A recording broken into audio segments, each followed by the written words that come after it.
안녕하세요. 티너키입니다. 요즘 테슬라 소식 정말 이상하지 않나요? 전 세계적으로는 판매량이 예상보다 안 나와서 좀 주춤하는 것 같은데 우리나라에선 갑자기 역대급으로 대박이 났어요. 이게 대체 어떻게 된 일인지 오늘 한번 제대로 파헤쳐 보겠습니다. 자, 보세요. 한쪽에서는 1분기 판매량이 기대보다 낮다, 재고가 쌓이고 있다, 이런 걱정 섞인 이야기가 들려오는데, 다른 한쪽에선 바로 여기 한국에서 수입차 역사상 월간 최고 기록 경신, 이런 뉴스가 나오고 있단 말이죠. 정말 극과 극의 상황이죠?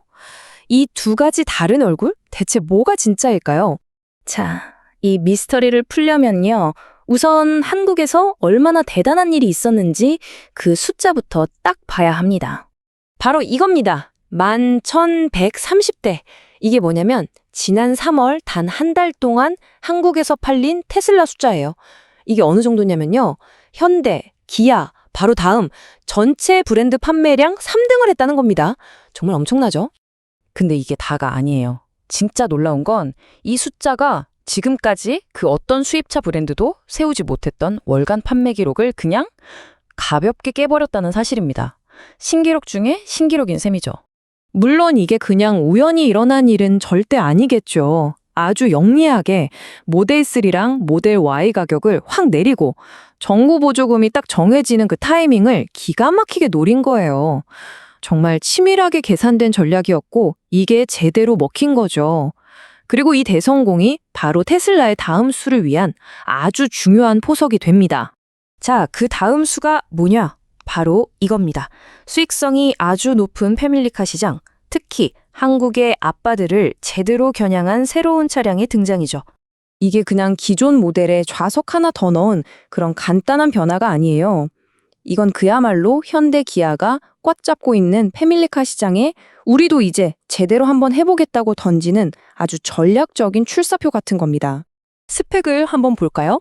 딱 봐도 경쟁차로 꼽히는 기아 이볼리 라인이나 곧 나올 아이오닉 라인이랑 비교했을 때 와, 가격도 더 저렴하고 주행거리도 더 길어요.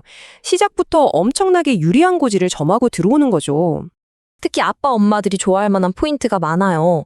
3열에도 카시트를 안전하게 달 수 있고 캠핑 가서 전기 쓸 수 있는 V2L 기능도 들어가고요. 이런 가족 친화적인 기능들을 꽉꽉 채워 넣었으니 솔직히 혹할 수밖에 없겠죠. 자, 그럼 여기서 다시 처음 질문으로 돌아가 볼게요. 한국에선 이렇게 잘 나가는데 왜 전 세계적으로는 재고가 쌓이고 있다는 얘기가 나오는 걸까요?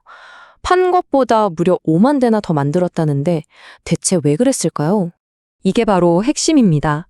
이 재고가 안 팔려서 남은 재고가 아니라는 거예요.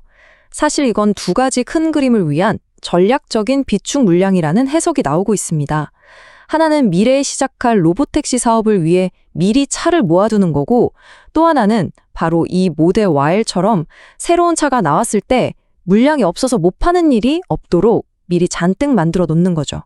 그러니까 재고가 쌓인다는 건 문제가 아니라 오히려 다음 단계를 철저히 준비하고 있다는 신호로 볼 수 있다는 겁니다.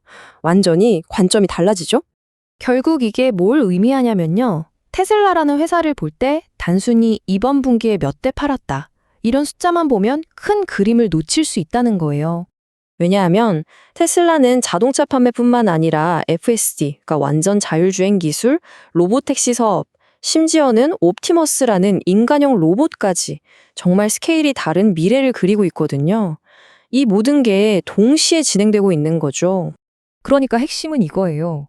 눈앞의 판매량 숫자 하나에 흔들리기보다는 장기적으로 어떤 큰 그림을 그리고 있는지 봐야 한다는 것. 그게 바로 테슬라를 이해하는 열쇠입니다.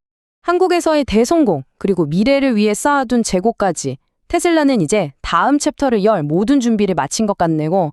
과연 다음 수는 무엇일까요? 유익한 영상이었다면 좋아요와 구독 눌러주세요. 영상 제작에 큰 도움이 됩니다. 감사합니다.